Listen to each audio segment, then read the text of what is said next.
You see, acceptance of our experiences is the first thing that Buddhism talks about. Not to judge. As soon as we judge what we experience, then we're already judging ourselves, because we identify our own thoughts and emotions and feelings and so forth with who we are. So we jump to that conclusion.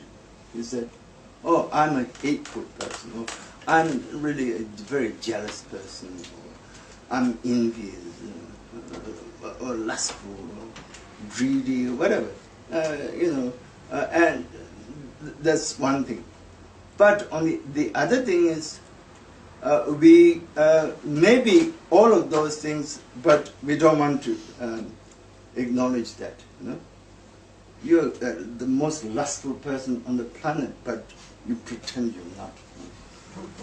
I haven't noticed anything.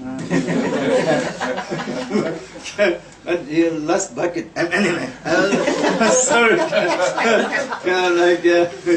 You're drooling, but you think, no, I'm not that.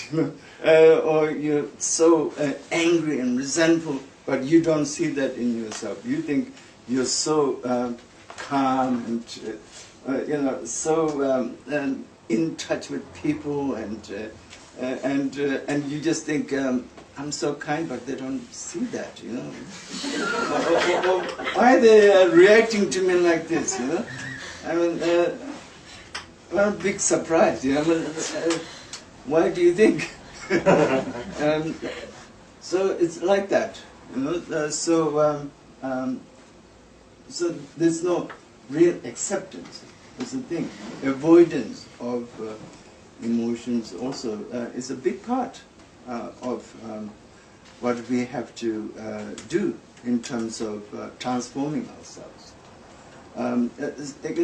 It's okay to say, yes, I'm jealous, I'm envious, I'm aggressive sometimes, I'm lustful, all the bad things, and I'm also all the other things that when I'm compassionate, when I'm loving, when I'm caring. You see, we can be avoiding those things as well. When we criticize ourselves too much, then we start to think, oh, I'm not loving enough. I don't care enough. I'm not this person that I want to be, and so on and so on. So again, we beat ourselves up. So that's the thing.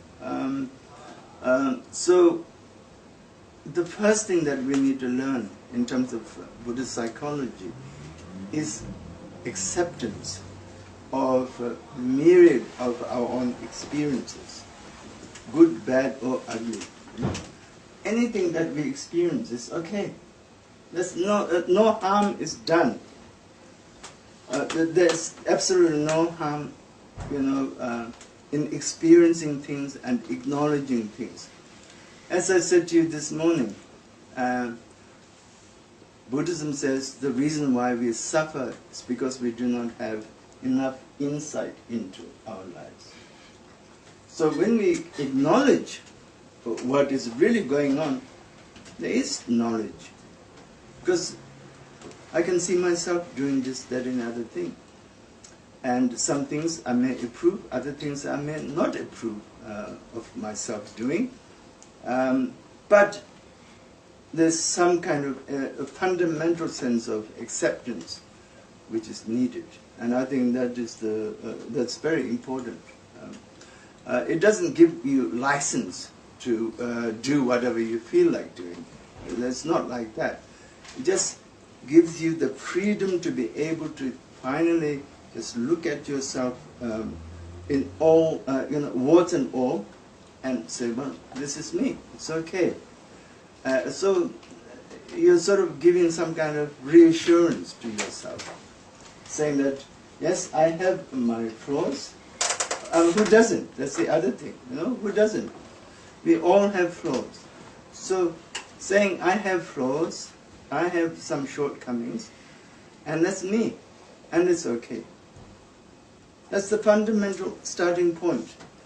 Otherwise, there can be no change, no real change. No real change can come from, we cannot really change if we don't have that sense of self-acceptance. Really, there's no way. There's no starting point. Once we accept ourselves in that way, we say, okay, sometimes I get jealous, sometimes I'm envious, sometimes I'm lustful, sometimes I'm greedy, sometimes I'm needy, and sometimes I'm compassionate, I care, I have many positive feelings, I also feel a lot of joy and happiness. I like to go to the beach and watch the sun set, things like that. I don't know. Looking at everything, all the things that we like doing and not like doing.